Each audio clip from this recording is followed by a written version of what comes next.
Rapport choc du chercheur allemand Wolfram Laché intitulé « Pas de pilier de stabilité, la trajectoire de la Mauritanie et les pièges de la coopération européenne ». Un texte choc qui décrit une réalité bien différente du récit officiel. Selon lui, la Mauritanie n'est pas un modèle de stabilité, mais un pays rongé par la corruption, les inégalités et le mépris social. Derrière les beaux discours diplomatiques, il dépeint un État verrouillé par une élite militaire, où la richesse du gaz, de l'or et du fer profite à une minorité, pendant que la majorité sombre dans la pauvreté et l'exclusion. Après les coups d'État au Mali, au Niger et au Burkina Faso, les puissances européennes ont misé sur un seul allié, la Mauritanie.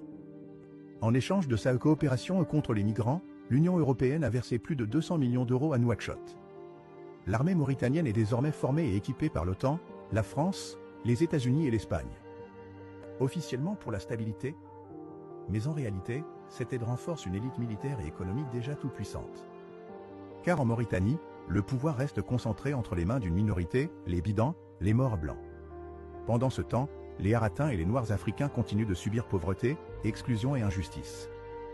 Les profits du gaz, de l'or et du fer sont captés par un petit cercle proche du président Ghazouani. Même leur artisanal est contrôlé par une entreprise liée à sa famille.